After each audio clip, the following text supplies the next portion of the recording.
Good morning students. आज हम पढ़ेंगे भाग विधि से वर्गमूल ज्ञात करना, square root by division method.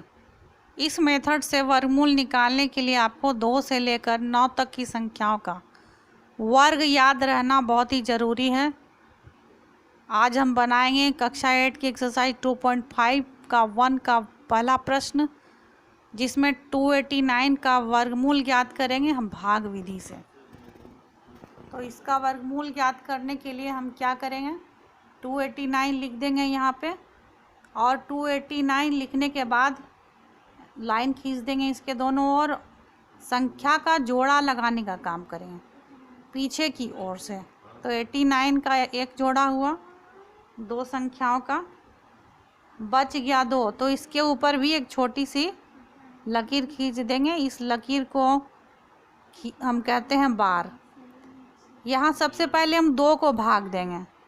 तो आप जनरली जब भी भाग देते हैं तो 2 को भाग देने के लिए यहाँ पर संख्या 2 का प्रयोग कीजिएगा, करते हैं 2 एकम 2। लेकिन भाग विधि से जब हम वर्गमूल निकालते हैं तो यदि यहाँ पर 2 लिखेंगे तो यहाँ भी 2 लिखना होगा। 2 दूनी 4, जो कि 2 से बड़ी हो जाएगी, इसलिए हम छोटी संख्या से भाग देंगे।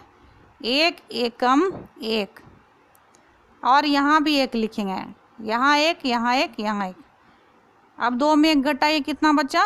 1। और ये बाकी दोनों संख्याएं एक जोड़ा संख्या नीचे उतार देंगे। 1 जोड़ 1 कितना हो गया? 2। जो संख्या यहाँ है उसी को इसमें जोड़ देना है। अब 2 के बगल में हमें एक ऐसी संख्या लिखनी है जो कि भागफल में भी होगा यहाँ पर, और इस तरह से हम संख्याओं को सेट करेंगे कि ये संख्या पूरी इस संख्या से भाग लग जाए। तो अगर हम 2 के बगल में 1 लिखते हैं तो क्या हो जाता है? 21 हो जाता है। तो यहाँ भी 21 लिखना होगा। तो 21 एकम 21, जो कि बहुत ही छोटी संख्या है। अगर हम 2 लिखते हैं तो यहाँ हो जाएगा 22, और 22 दूनी 44, ये भी बहुत छोटी संख्या हो जाती है। 3 लिखेंगे तो 23 दिया 69, ये भी बहुत छोटी संख्या हो जाती है। 4 लिखेंगे तो 24 चौक 96, ये भी बहुत छोटी हो जाती है।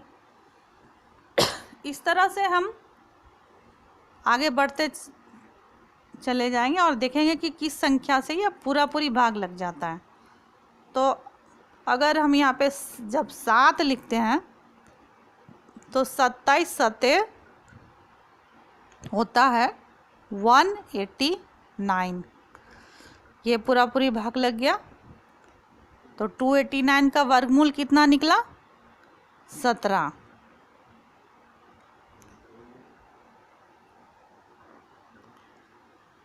अब अगले प्रश्न को सरल किया जाए। पहला का तीसरा प्रश्न,